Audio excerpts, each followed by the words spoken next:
कि ये गुंडों की पार्टी है लेफ्ट के बारे में, और कांग्रेस जो कम्युनिस्ट चीफ मिनिस्टर है वो सेडिस्ट और कावर्ड है, मतलब मानसिक रूप से वो बहुत ही घटिया व्यक्ति है। हम लोगों के सुप्रीम कोर्ट ने ये फैसला सुनाया है और उसी प्रकार से अभी कोर्ट ने कहा है कि तहखाने में ज्ञानवापी के पूजा अर्चना होनी चाहिए। क्या ये स्वीकारने को तैयार है? पूछ लीजिए एक एक करके पूछ लीजिए। अब इनको क्या प्रॉब्लम है? अब इनको केवल राम से नहीं, इनको महादेव से भी प्रॉब्लम है। तो इसमें मैं पूछने का आज सबसे ज्यादा बोलते हैं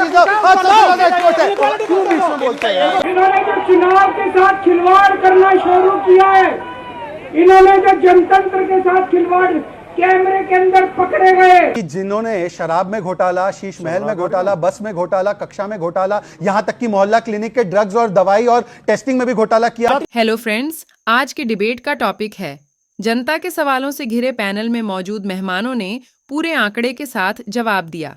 कभी ज्ञानवापी और कभी राम मंदिर के बारे में उठे सवाल। अरविंद केजरीवाल ने बीजेपी को किया टारगेट, तभी बीजेपी प्रवक्ता ने केजरीवाल की ही पोलपट्टी खोल के रख दी। हजार शिक्षक भाटी जी देखिए, बोलने नहीं देते आप। मैं तो बोलने दे रहा हूं, सवाल का जवाब दीजिए। सवाल का जवाब दे रहा हूं। आप बार बार कह रहे मुद्दे की बात है, मुद्दे की बात है, अच्छी बात है, मुद्दे की बात है। सीटों का बंटवारा नहीं हो रहा है, पॉइंट ये है। मैंने बताया आपको, ममता जी, नीतीश जी दोनों दामन छोड़ चुके हैं, अब अखिलेश जी की बारी है। इससे कोई फर्क पड़ने वाला नहीं है। उत्तर प्रदेश में बहुत हम बड़ी बात लड़ेंगे, है अपने आप में। पश्चिम बंगाल में ममता बनर्जी लड़ेंगे, बिहार में तेजस्वी लड़ेंगे, महाराष्ट्र में दूसरे लोग लड़ेंगे। अरे उनका हाल बुरा हो गया और सब बीजेपी को हराएंगे। वो देखिए, क्योंकि मुद्दा लड़ेगा। सबके सब भाजपा टूटा ये सपना, भाजपा की कम्युनल नीतियों के खिलाफ सब लड़ रहे हैं। ठीक है, अब एक सेकंड, गठबंधन ऐसे ही होता है। जो प्रकाश अम्बेडकर ने बात बोली, इंडिया अलायंस के समापन पर, उस पर आपकी देखिए इनका जवाब दे दूं, 20-25 सेकंड ही लूंगा और फिर आप बाकी का समय लीजिए। देखिए ऐसा है कि ये कहते हैं क्या है कि हमें संविधान बचाना है, इसलिए एक साथ होना है। अब बताइए, बंगाल में कांग्रेस कहती है तृणमूल संविधान पर खतरा है, पंजाब में कांग्रेस कहती है आम आदमी पार्टी संविधान पर खतरा है, और केरल में यह बयान लेकर आया हूं कि कांग्रेस पार्टी ने तो यहां तक कह दिया, विजयन जी वैसे हमारे घोर राइवल है पर कभी हम ऐसी शब्दावली नहीं इस्तेमाल करते। मैं दिखा रहा हूं इनके सामने कि ये गुंडों की पार्टी है लेफ्ट के बारे में, और कांग्रेस जो कम्युनिस्ट चीफ मिनिस्टर है वो सेडिस्ट और कावर्ड है, मतलब मानसिक रूप से वो बहुत ही घटिया व्यक्ति है और कावर्ड है, कायर है। ये कांग्रेस ने उनके लिए कहा, मेरे लिए नहीं कहा। सुन प्लीज लेकिन मेरे को ऑडियंस के कुछ सवाल लेने हैं। अरे यार, एक सेकंड, आखिरी दौर है, क्या सवाल है? अच्छा एक सेकंड भाई, एक सेकंड, ऑडियंस बोलिए। भ्रष्टाचार पे कार्रवाई हो रही है तो अपोजिशन पार्टी को इतनी दिक्कत क्यों हो रही है? जी मैं 18 का हो गया हूं और 24 में मैं पहली बार वोट करूंगा। तो मेरा बीजेपी प्रवक्ता से सवाल ये है कि 24 में किन मुद्दों पर मैं बीजेपी को वोट करूं, राम मंदिर को छोड़कर, धर्म के नाम पर राजनीति को छोड़कर। अच्छा सवाल, अच्छा 10 सेकंड में जवाब, फिर और सवाल ले रहा हूं मैं जी। आप किस मुद्दे पर वोट करेंगे? पूरा जवाब सुनिए। आप वोट करेंगे गीता पर। गीता क्या है पता है? जी फॉर ग्रोथ, 10वें से 5वें स्थान पर पहुंचे, 30वें स्थान पर जा रहे हैं। आई फॉर इनोवेशन, इंफ्रास्ट्रक्चर, दुगने रेट से इंफ्रास्ट्रक्चर बन रहा है। अभी हमने 11 लाख करोड़ रुपए इंफ्रास्ट्रक्चर पर खर्च किया, अटल सेतु से लेकर दुगने रेट से हाईवे, दुगने रेट से expressway. T for technology, digital से। तो आज आप यूपीआई यूज करते हैं, आज आप यूपीआई यूज करते हैं कि नहीं करते? डिजिटल पेमेंट का मजाक उड़ाया गया। प्लीज आप मत बीच में बोलिए, प्लीज, मैं आपसे रिक्वेस्ट कर रहा हूं। और ए फॉर आत्मनिर्भर भारत, हम लोग एक समय पर डिफेंस इंपोर्ट करते थे, आज डिफेंस एक्सपोर्ट कर रहे हैं 16,000 करोड़ का। जी सबसे पूछना चाहते हैं, जैसे वर्ल्ड इनइक्वालिटी रिपोर्ट आई है और कोर इंडिया 8 कोर्स है, मतलब सेक्टर्स हैं, उसमें गिरावट आई है। बहुत बढ़िया। और क्या कहलाता है, इनके बारे में आप क्या कहना चाहते हो? और एक बात, सवाल क्या है आपका? यही सवाल इनके बारे में आप चर्चा करें ना। और राम मंदिर की बात है, देखिए वो जजमेंट सुप्रीम कोर्ट ने दिया था, आपने मानते हैं ना, इंडिपेंडेंट सुप्रीम कोर्ट है ना, है कि नहीं है ना? तो आपका फैसला कैसे हुआ राम मंदिर पे? वो सुप्रीम कोर्ट के लिए तालियां बनती हैं, जबरदस्त तालियां बताइए। जवाब दे दूं अमित जी, जवाब दे दूं। आपका 10 सेकंड में सवाल, फिर एक और मान्यवर, मैं तो मान रहा हूं कि हम लोगों के सुप्रीम कोर्ट ने ये फैसला सुनाया है और उसी प्रकार से अभी कोर्ट ने कहा है कि तहखाने में ज्ञानवापी के पूजा अर्चना होनी चाहिए। क्या ये स्वीकारने को तैयार है? पूछ लीजिए एक एक करके पूछ लीजिए। अब इनको क्या प्रॉब्लम है? अब इनको केवल राम से नहीं, इनको महादेव से भी प्रॉब्लम है। तो इसमें मैं पूछने का, उनका इनइक्वालिटी वाला कोर्ट का इतना सम्मान करते हो तो इलाहाबाद हाई कोर्ट ने 69,000 शिक्षक भर्ती में फैसला सुनाया कि ओबीसी के साथ भेदभाव हुआ। ज्ञानवापी भी आपका स्टैंड क्या है? ज्ञानवापी भी आपका स्टैंड क्या है? मुलायम सिंह यादव ने रुकवाया था। ओबीसी को नौकरी पे का स्टैंड क्या है? ओबीसी पे भी बोल देता हूं। अब बोलेगा मुलायम सिंह यादव ने जो पूजा, ये व्यूअर्स एक आपकी जानकारी के लिए, ऑर्डर दिखाओ। मौखिक ऑर्डर था। मौखिक ऑर्डर कुछ नहीं होता। कमाल की बात है, सरकार है, मुलायम मौखिक सिंह ऑर्डर यादव ने नहीं पूजा रुकवाई, ठीक है, स्वीकार तो लेना। स्वीकार कर लेना। स्वीकार कर अभी लेना। ज्ञानवापी की जो अभी ये फैसला हुआ है उसको स्वीकार कर लेना। फैसला करेगा वो सबको नहीं, कर मानना दिया चाहिए, कोर्ट ने सबको फैसला। मानना चाहिए। अखिलेश जी ने तो कहता condemn किया रहा है। जो कोर्ट फैसला ऐसे, करेगा वो मैं सबको मानना चाहिए। अभी अभी आगे सुनिए, कोर्ट सुनिए, बचे सुनिए, हैं। सुनिए, सुनिए। आगे अभी वाला सुप्रीम कोर्ट अभी है। तो आपको लगता है जो रात को उस जो दिन कोर्ट रात को 12:30 बजे 1 बजे पूजा हुई उसको वो आपको स्वीकार है। जिसको पूजा अच्छी लग रही है पूजा करे, हमें नौकरी अच्छी लग रही है हम नौकरी मांगेंगे। आखिरी समय है, लेकिन एक बाइट, लेकिन ये बहुत खतरनाक स्टेटमेंट है जी। इन्होंने कहा क्या खतरनाक है? नहीं मैं बता भाई मैंने आपका सुना, इसमें गलत क्या है? मुझे बोलने तो दो, मेरे बीच में क्यों बोल रहे हो?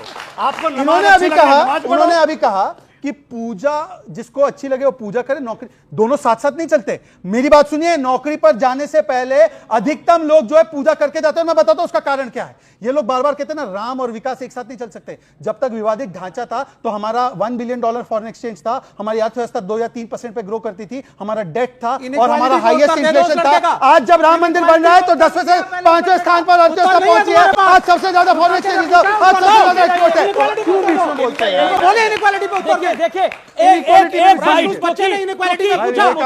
गलत कर रहे हो, आप मर्यादाओं को भंग कर रहे हो। अरविंद केजरीवाल ने एक महत्वपूर्ण बात बोली है। अरविंद केजरीवाल जी ने पहले वो बाइट को सुनी और उसके बाद शहजाद पूनावाला और विवेक श्रीवास्तव आपका रिएक्शन लूंगा मैं।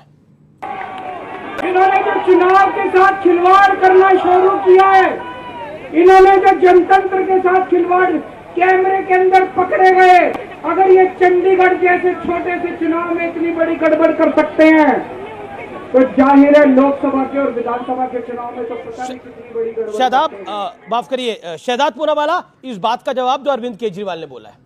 देखिए केजरीवाल जी की बातों को क्या भरोसा वो किया कह रहा है जाए? कि इतनी बड़ी पार्टी हमारा मैंडेट चोरी कर रही है। ऐसा है कि जिन्होंने शराब में घोटाला, शीश महल में घोटाला, बस में घोटाला, कक्षा में घोटाला, यहां तक कि मोहल्ला क्लिनिक के ड्रग्स और दवाई और टेस्टिंग में भी घोटाला किया हो, तो आज तो यह पूछा जा रहा है कि अगर आपने चोरी नहीं की है तो चोर की मूंछ में तिनका क्यों आप ईडी के सामने जाते नहीं? और पूरे अलायंस का चरित्र देखिए ना, ए फॉर शुक्र है आपने दाढ़ी नहीं बोला। सुनिए, हाँ शुक्र है आपने दाढ़ी नहीं बोला। नहीं, दाढ़ी नहीं, उनकी मूंछ है तो मूंछ में ही चोरी तिनका होगा चोरी का। और सुन लीजिए, ऐसा है कि मैं इनसे पूछना चाहता, एक प्लीज इन्होंने एक बार आपके 3 जो प्रवक्ता है उनकी दाढ़ी है ना, इन्होंने अन्ना हजारे की उंगली पकड़कर मंच पर बैठते थे इंडिया अगेंस्ट करप्शन में। उस समय पर आशुतोष जी इस चैनल में हुआ करते थे, जो बाद में पत्रकार से पॉलिटिकल बन गए और पॉलिटिकल से आज भी पत्रकार के रूप में पॉलिटिकल काम कर रहे हैं। वो छोड़ दीजिए, उन्होंने कहा था कि हम तो पहले जांच के पहले इस्तीफा कराएंगे। आज लालू प्रसाद यादव कन्विक्टेड है, पवन मुड़ी कन्विक्टेड है। ये नहीं कि आरोप लगे, दोषी पाए गए, ऊपर तो छोड़िए और अपने बड़ी समस्या है, बेल नहीं मिल रही है संजय सिंह भाजपा।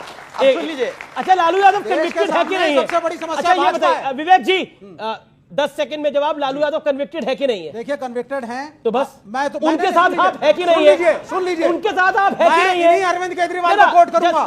दूसरा सवाल हाँ, जी। देखिए लालू यादव कन्विक्टेड है, इन्होंने बोला हाँ। अच्छा आप उनके साथ है कि नहीं है? लालू जी के साथ है? बिल्कुल है, खत्म हो गई 100% कहानी। है। और इसलिए है, ये कोट इसलिए का है, सम्मान सुन लीजिए, है, ये ये कोट कोट का का सम्मान नहीं, है। अरविंद केजरीवाल का वो स्टेटमेंट भी मैं कोट कर देता हूं। केजरीवाल अगर जब उनसे बीजेपी पूछा ज्वाइन कर गया लेते ईडी नहीं कि जाती आप फिर। एंटी कांग्रेस थे, आप एंटी अगर अदर पार्टी केजरीवाल थी, बीजेपी तो ज्वाइन अरविंद कर लेते ईडी केजरीवाल ने वापस आ कहा जाती वहां से। ठीक कि है दुनिया की सबसे इस वक्त जो हमारे देश की सबसे बड़ी समस्या है, बिल्कुल वो आखिरी भाजपा है।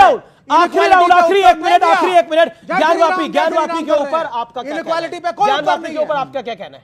ज्ञानवापी पे हमारा वही कहना है कि अदालत को फैसले इंसाफ के साथ देने चाहिए और मुझे उम्मीद है कि अदालत जो है ऊपरी अदालत सुप्रीम कोर्ट इंसाफ करेगा और जो कोर्ट का फैसला आएगा, जैसा कि अब सुन लीजिए, तो रोकी थी ना, नहीं सुन लीजिए, 93 में मुलायम सिंह यादव ने पूजा रोकी थी ना मौखिक ऑर्डर से। सुन लीजिए, मैं वही बता रहा हूं, मैं शायद वो व्यक्ति था जिसने बाबरी मस्जिद के लिए कॉन्स्टिट्यूशनली लड़ने की बात कही, लेकिन हमने कभी भी कोई बात ऐसी नहीं की जो देश की अंदर नफरत का माहौल हो, किसी को भी नुकसान हो, कोई भी बात हो। हाँ, कोई भी लड़ाई है कानूनी रूप से लड़िए, जिसको मंदिर के लिए लड़ना लड़िए, रूप से लड़ी जा रही है लड़ाई, बिल्कुल हम मस्जिद के लिए लड़ेंगे, वो उसके लिए लड़ें। लेकिन सवाल ये है जो आज केजरीवाल जी और हेमंत सोरेन के पे कार्रवाई हो रही है ना, अगर ये ट्वीट कर देना कि मैंने बीजेपी के साथ जा रहा हूं मैं, तो ईडी वापस आ जाएगी रिटर्न। जवाब ऐसा है कि ईडी पार्टी देख के कार्रवाई कर रही है, आखिर है क्योंकि ऐसा क्यों हो रहा है कि इन चेहरों को देखिए आप पीछे, एक तो मोदी जी हैं, दूसरे ममता बनर्जी हैं, हेमंत सोरेन है, अरविंद केजरीवाल है, सब ईडी विपक्षियों के घर की डोरबेल क्यों बजा रही है शहजाद भाई? ऐसा मतलब है, कुछ तो होगा ऐसा है कि 14 से पहले अमीश जी का शो देख लेना, जब भी तब चर्चा होती थी भ्रष्टाचार पर, तो इन्हीं लोगों के चेहरे होते थे। क्योंकि कुछ लोगों का चरित्र चाहे सत्ता में हो सत्ता के बाहर हो, वो हमेशा भ्रष्टाचार करना ही होता है। और अगर इसका प्रूफ नहीं, चलिए मैं बाकी सब छोड़ देते हैं, मैं, अरे भाई सुन लीजिए, भाई सुन लीजिए, बीच में मत बोलिए। मैं केवल एक ही चीज पूछना चाहता हूं। आज राजनीतिक पटल पर एक ही आदमी कन्विक्टेड है, वो है लालू प्रसाद यादव। उस पर क्या स्टैंड है? लालू प्रसाद यादव पर तो स्वयं अरविंद केजरीवाल ने बोला था। और जहां तक शराब घोटाले की बात है तो सुप्रिया श्रीनेत और कांग्रेस पार्टी ने प्रेस कॉन्फ्रेंस करके कहा है कि कांग्रेस पार्टी मानती है कि अरविंद केजरीवाल करप्ट है। बहुत बहुत शुक्रिया, आप लोग यहां पर आए, आपका बहुत बहुत शुक्रिया। तो दोस्तों, आज के डिबेट में आप किसके साइड खड़े थे हमें ज़रूर बताएं, और इस टॉपिक पर आपकी क्या राय है कमेंट करके बताइए, और सब्सक्राइब करें हमारा चैनल हल्ला मीटर।